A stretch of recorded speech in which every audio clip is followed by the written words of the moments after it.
കോൺഗ്രസിൻ്റെ ഒരു പ്രമുഖ നേതാവായിരുന്നു ആര്യാടൻ മുഹമ്മദ്. അദ്ദേഹം UDFിൽ നിൽക്കുമ്പോഴും മുസ്ലിം ലീഗ് ഉൾപ്പെട്ട UDFിൽ നിൽക്കുമ്പോഴും വ്യക്തമായിട്ട് മുസ്ലിം വിഭാഗത്തിൻ്റെ ഒരു നയം പറഞ്ഞിരുന്നു. മുസ്ലിം വിഭാഗം ഏകദൈവത്തിലാണ് വിശ്വസിക്കുന്നത്, അതിനുള്ള അവകാശം അവർക്കുണ്ട്, ഏകദൈവത്തിൽ വിശ്വസിക്കാനും അവരുടെ അന്ധവിശ്വാസം കൊണ്ടു നടക്കാനായിട്ട്. അദ്ദേഹം അതോടൊപ്പം പറഞ്ഞു, അതിൽ പാണക്കാട് കുടുംബത്തിന് ഒരു പങ്കുമില്ല. കാരണം അവരെ ഇപ്പോൾ പോയിട്ട് കൈമുത്തുന്നവരും കുറേ അദ്ദേഹത്തിന് ആ കുടുംബത്തിന് അർഹിക്കാത്ത രീതിയിലുള്ള തരത്തിലുള്ള പ്രാധാന്യം നൽകുന്ന മുസ്ലിം സഹോദരങ്ങൾ അത് ചെയ്യുന്നത് തെറ്റാണ്, ദൈവവിശ്വാസത്തിന് എതിരാണ്, ഇസ്ലാമിക വിശ്വാസത്തിന് എതിരാണ് എന്നാണ് പാണക്കാട് ശിഹാബ് തങ്ങൾ ഈ ആര്യാടൻ മുഹമ്മദ്, കോൺഗ്രസ് നേതാവ് ആര്യാടൻ മുഹമ്മദ് മന്ത്രിയൊക്കെ ആയിരുന്ന വ്യക്തിയാണ് പറഞ്ഞൊരു കാര്യം. അപ്പോൾ ഇതിനെക്കുറിച്ച് നമ്മൾ നോക്കുമ്പോൾ ഈ കഴിഞ്ഞ ദിവസം സാദിഖ് അലി തങ്ങളുടെ എന്തോ ഡിഫമേറ്ററി കമൻറ്റ്സ്, അദ്ദേഹത്തിനെതിരെ എന്തോ ഒബ്സീൻ ഇമേജസ് അതല്ലെങ്കിൽ ചിത്രങ്ങളൊക്കെ ഓൺലൈനിൽ പോസ്റ്റ് ചെയ്തതിൻ്റെ പേരിൽ മുഹമ്മദ് റോഷൻ എന്നൊരു വ്യക്തിനെ പോലീസ് കേസെടുത്തിരിക്കുകയാണ്. ആ കേസ് എന്ന് പറയുന്നത്, ഇത്തരത്തിലുള്ള ഫോട്ടോസ് ഉപയോഗിച്ച് ഇത് ഞാൻ പരസ്യപ്പെടുത്തും, താങ്കൾ എനിക്ക് 15 കോടി രൂപ തരണമെന്ന ബ്ലാക്ക് മെയിലാണ് ചെയ്തത് എന്നാണ് കേസിനാസ്പദം ആയ ഇത്. അങ്ങനൊരു കേസുണ്ടെങ്കിൽ സാധാരണഗതിയിൽ ഞാൻ ഓൺലൈനൊക്കെ പരുതുന്നതാണ്. ഒട്ടനവധി പ്രമുഖ ട്രംപിനെ പരുതിയ ട്രംപിനെ പറ്റി, മോഡിനെ പരുതിയ മോഡിനെ പറ്റി, ചില നേതാക്കന്മാർ അത് മാസ്ക് ചെയ്ത് വെക്കുന്നവരുണ്ട്. നമ്മുടെ നേതാക്കന്മാരൊക്കെ അതിന് വേണ്ടി ഒരു ഗ്രൂപ്പിനെ വെച്ചിട്ട് ഓൺലൈൻ, അവർക്ക് അതിൻ്റെ പൈസ ഉണ്ട്, ഓൺലൈൻ വെച്ചിട്ട് എന്ത് വരണോ അതിനൊക്കെ ബ്ലോക്ക് ചെയ്യാനായിട്ടുള്ള സിസ്റ്റമൊക്കെ ഉള്ള നേതാക്കന്മാർ നമ്മുടെ കേരള രാഷ്ട്രീയത്തിലുണ്ട്. കാരണം ട്രംപ് ഒന്നും അത് കയറിയില്ല. അതായത് മടിയിൽ കനമുള്ളവനെ പേടിക്കണ്ടു എന്നുള്ളതാണ് ഇതിൻ്റെ വിഷയം.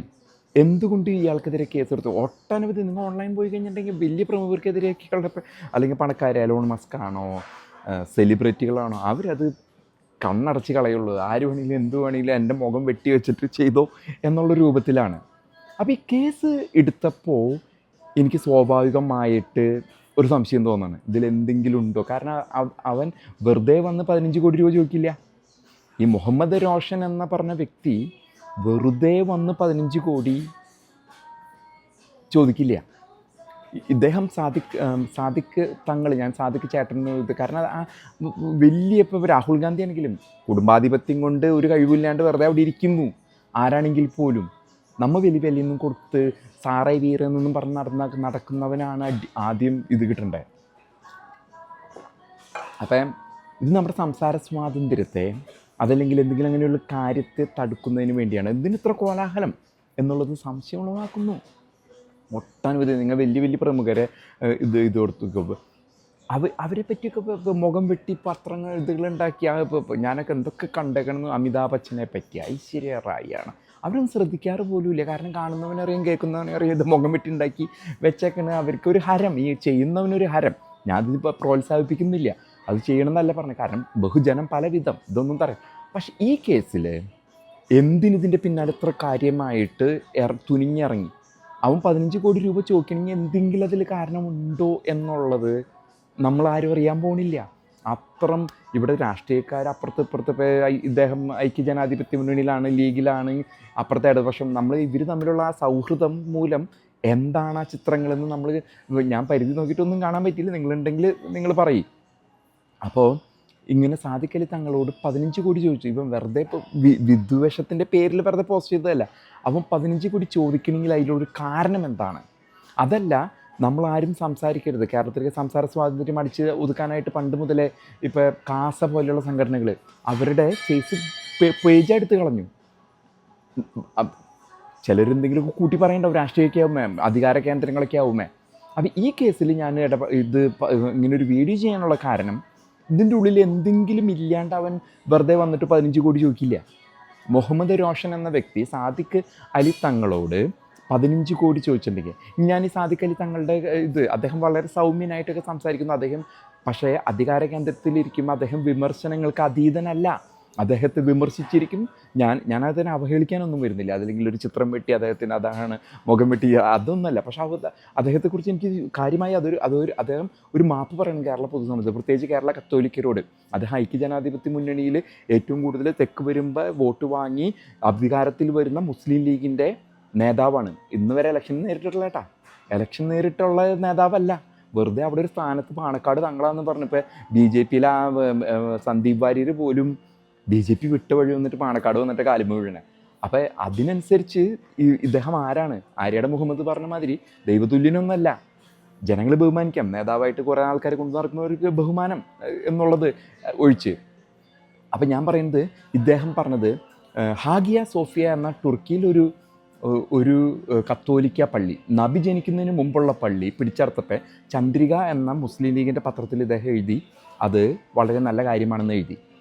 ആ എഴുതിയപ്പോൾ ഇതിനൊക്കെ മാസ്ക് ചെയ്യുന്നുണ്ട് കേട്ടോ. അതായത് വ്യക്തമായിട്ട് കേരള രാഷ്ട്രീയത്തിൽ നിന്നും ഇന്ത്യൻ രാഷ്ട്രീയത്തിൽ നിന്നും പൊതുവെ ഇതിനെയൊക്കെ ഇവർ വന്നിട്ട് ആൾക്കാരെ ഇരുത്തിയിട്ട് ഇതൊക്കെ മാറ്റി കളയുന്നുണ്ട്. ഇത് കേസ് കൊടുത്തപ്പോൾ അതിലെന്തോ ഉണ്ടെന്ന് എനിക്കൊരു സംശയം. അതെന്താണെന്ന് കേരള പൊതുസമൂഹത്തോട് പറഞ്ഞാൽ എന്താണ്? വെറുതെ ഫോട്ടോകൾ അതെങ്കിൽ നമുക്ക് കാണാൻ താല്പര്യമില്ല. പക്ഷെ അത് വെറുതെ ഇങ്ങനെ മോർഫ് ചെയ്ത ഫോട്ടോ അല്ലാതെ വേറെ എന്തുകൊണ്ട് അവൻ 15 കോടി ചോദിച്ചു എന്നുള്ളതൊരു ചോദ്യചിഹ്നമായിട്ട് ഞാൻ നിങ്ങളുടെ മുമ്പിലേക്ക് വയ്ക്കുകയാണ്. ഒപ്പം തന്നെ ഈ ഹാഗിയ സോഫിയ എന്ന 1400 വർഷം പഴക്കമുള്ള കത്തോലിക്ക പള്ളി മുസ്ലിം വിഭാഗം പിടിച്ചെടുത്തതിനെ പറ്റി അതിന് പിന്തുണ അറിയിച്ച സാദിഖ് അലി തങ്ങൾ കേരളത്തിലെ കത്തോലിക്ക വിഭാഗത്തോടൊരു മാപ്പ് പറയാൻ ഈ ഇലക്ഷൻ വേളയിലും എങ്കിലും പറയാനായിട്ടുള്ള ചങ്കൂറ്റം കാണിക്കുമോ എന്നും കൂടി ഈ വീഡിയോയിൽ ഞാൻ ചോദിക്കാൻ ആഗ്രഹിക്കുകയാണ്.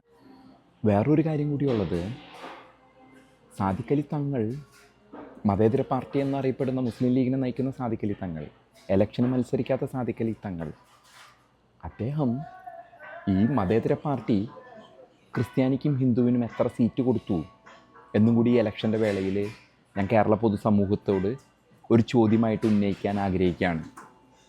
അപ്പോൾ നമ്മളെല്ലാവരും വളരെ സൗമ്യത്തോടെ കാണുന്നു എന്നതിനർത്ഥം ഒരു പക്ഷേ അത്തരത്തിലുള്ള ഒരു പ്രവൃത്തി അദ്ദേഹം മതേതരത്തിന് വേണ്ടി ചെയ്യട്ടെ. അപ്പോൾ നമുക്ക് എല്ലാവർക്കും തിരിച്ച് അദ്ദേഹം വലിയൊരു വ്യക്തിത്വമാണെന്ന് പറയാം. ഒറ്റ വോയിസ് സീറ്റ് പോലും കൊടുക്കില്ല. ഇനിയിപ്പോൾ മന്ത്രിയായിട്ട് ഭരണം കിട്ടി മന്ത്രിയായി വന്നു കഴിഞ്ഞാൽ മന്ത്രി പേഴ്സണൽ സ്റ്റാഫ് മുതലും 30 പേരെ വെച്ചെടുത്താലും ഒക്കെ പ്രത്യേക സമുദായത്തിലുള്ളവരായിരിക്കും. വർഗീയവാദം പറയേണ്ടടുത്ത് വർഗീയവാദം തന്നെ പറയാൻ പഠിക്കണം.